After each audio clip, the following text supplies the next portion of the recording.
Back to my channel. So நம்ம இதில் பார்த்தீங்கன்னா மெட்ராஸ் ஹைகோர்ட் ரெக்ரூட்மெண்ட்டில் மாவட்ட நீதிமன்றங்களில் உள்ள வருடங்களுக்கான எழுத்து தேர்வு அப்படின்றது நிறைவடைஞ்சு 1 மாத காலம் ஆகுது.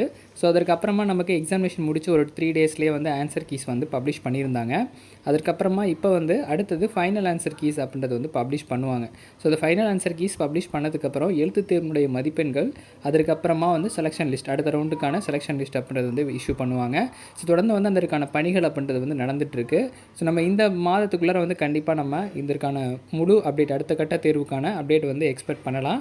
ஷோராக வந்து ஓரளவுக்கு வந்து பணிகள் அப்படின்றது வந்து நிறைவடைஞ்சிட்டே இருக்குது. ஸோ நமக்கு கிடைச்ச இன்ஃபர்மேஷன் படி பார்த்திங்க அப்படின்னா இந்த மாதம், அதாவது இந்த வாரம் செகண்ட் வீக்கில், அதாவது ஃபஸ்ட் வீக் இப்போ கம்ப்ளீட் ஆகிடுச்சு. இப்போ வர ஃப்ரைடே கூட வந்து நம்ம ரிசல்ட்ஸ் அப்படின்றத வந்து எக்ஸ்பெக்ட் பண்ணலாம். மேபி இது வந்து எக்ஸ்பெக்டேஷன் தான், கிடைச்ச இன்ஃபர்மேஷனை தான் நான் உங்களுக்கு வந்து அப்டேட் பண்ணுறேன். ஸோ இந்த எழுத்து தேர்வை பொறுத்தளவுக்கு போன முறையெல்லாம் வந்து எடுத்துக்கிட்ட காலக்கெடுன்னு பார்த்திங்கன்னா கொஞ்சம் குறிப்பிட்ட தேதிகளே வந்து பப்ளிஷ் பண்ணாங்க. இதற்கு முன்னதாகவே வந்து உயர்நீதிமன்றத்தினுடைய எழுத்து தேர்வு வந்து நடைபெற்றுச்சு. ஸோ அந்த எழுத்து தேர்வுக்கான அடுத்த கட்ட டிரைவர் மற்றும் டைப்பிஸ்ட்டுக்கான ஸ்கில் டெஸ்ட் மட்டும் கண்டக்ட் பண்ணாங்க. அதற்கான செலெக்ஷன் லிஸ்ட் வெளியிடலை. அதற்கு முன்னாடியே கட் ஆஃப் வந்து ரிலீஸ் பண்ணியிருந்தாங்க. ஸோ இதுக்காட்ட அடுத்த கட்ட ப்ராசஸ் வந்து என்ன நிலையில் வந்து இருக்குது அப்படின்றது வந்து நம்ம தெரிஞ்சுக்க முடியல. போன முறையெல்லாம் வந்து நம்ம உயர்நீதிமன்றத்தினுடைய ஆட்சேர்ப்பு முகமைக்கு வந்து கால் பண்ணும்போது ஒரு அப்டேட் வந்து கொடுத்தாங்க. ஸோ ப்ராசஸ் போயிட்டுருக்கு, அடுத்தது வந்து அப்டேட் பண்ணுவோம், வெப்சைட் பாருங்கள், இந்த தேதியில் வந்து ரிசல்ட்ஸ் பப்ளிஷ் பண்ணுவோன்ற இன்ஃபர்மேஷன்ஸ்லாம் வந்து கொடுத்தாங்க.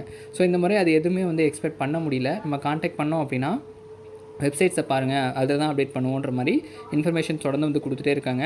ஸோ மே மாதம் நடைபெற்ற இந்த cashier, xerox operator, telephone operator, இந்த பணியிடங்களுக்கான அடுத்த கட்ட முடிவுகள் அப்படின்றது வந்து இதுவரைக்கும் வந்து இன்னும் அறிவிக்கப்படலை.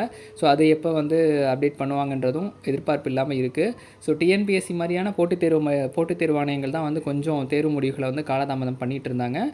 அடுத்த கட்டமாக இப்போ உயர்நீதிமன்றத்துலேயும் தேர்வு முடிவுகள் அப்படின்றது கொஞ்சம் காலதாமதம் ஆகிட்டுருக்கு. ஏன்னா அதற்கான சரியான ப்ராசஸ் அப்படின்ற பார்க்கும்போது நமக்கு தொடர்ந்து அடுத்தடுத்த அப்டேட்ஸ் இருக்குல்ல. இப்போ சிங்கிள் எக்ஸாமினேஷனாக இருந்ததுன்னா அவங்க வந்து ரிட்டன் எக்ஸாமினேஷனுடைய மதிப்பெண்கள் அப்டேட் பண்ணிவிட்டு அடுத்து வந்து ஃபைனல் லிஸ்ட்டு விட்டுருவாங்க. ஸோ இது அடுத்த கட்ட ப்ராசஸ் இருக்கும்போது யாருக்கும் வந்து மிஸ்டேக்ஸ் ஏற்பட்டுறக்கூடாது, கட் ஆஃப் வந்து சரியாக இருக்கணும், மாவட்ட வாரியாக வந்து தேர்வு நடத்தியிருக்கோன்ற ஒரு அனலைசிஸ்லாம் பண்ணி அதற்கப்புறம் தான் வந்து ஃபைனல் லிஸ்ட் வந்து பண்ண முடியும். அதனால் இதற்கு வந்து கொஞ்சம் டிலே ஆகுதுன்ற மாதிரி நம்ம வந்து எக்ஸ்பெக்ட் பண்ணிக்கலாம். நம்ம மாவட்ட நீதிமன்றத்தினுடைய ஃபஸ்ட்டு ப்ராசஸ் அப்படின்றது நமக்கு ரீடர், எக்ஸாமினர், பைலிஃப்கான 10ஆம் வகுப்பு கலை தொகுதிக்கான எழுத்து தேர்வு வந்து நடைபெற்றது. அதற்கு முன்னதாக நமக்கு வந்து பார்த்திங்கன்னா உயர்நீதிமன்றத்தினுடைய ஆட்சேர்ப்பு மூலியமாக ஒரு 2 லட்சம் பேர்கிட்ட வந்து அந்த எழுத்து தேர்வு எழுதியிருந்தாங்க. ஸோ சென்னை உயர்நீதிமன்றத்தினுடைய ஆட்சேர்ப்பு முகமை மூலியமாக அதில் வந்து பார்த்திங்க அப்படின்னா ஜெராக்ஸ் ஆப்ரேட்டர், டெலிஃபோன் ஆப்ரேட்டர், கேஷியர்னு சொல்லிட்டு ஒரு 32-40 வேகன்சிஸ் கிட்ட வந்து கால்ஃபர் பண்ணியிருந்தாங்க. டைப்பிஸ்ட் இதெல்லாம் சேர்த்திங்கன்னா ஒரு அரௌண்ட் 150-200 வேகன்சிஸ் கிட்ட இருக்கும். ஸோ அந்த வேகன்சிஸ்க்கான முடிவுகள் அப்படின்றது குடியரலே அறிவிக்கப்படணும் தான் தேர்வுகளுடைய பெரிய எதிர்பார்ப்பாக இருக்குது.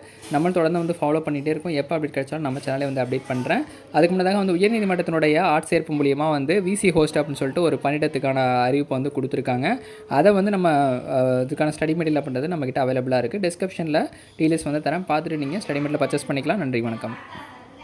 ஸோ வேறு எதுவும் அப்டேட் ஆனாலும் நம்ம சேனலை வந்து இன்வைட் பண்ணுறேன். தொடர்ந்து சேனலை வந்து ஃபாலோ பண்ணுங்கள், சப்போர்ட் பண்ணுங்கள், சப்ஸ்கிரைப் பண்ணுங்கள். உயர்நீதிமன்ற தேர்வு அடுத்த கட்டமாக என்ன அப்டேட் கிடைச்சாலும் நானே வந்து அப்டேட் பண்ணுறேன்.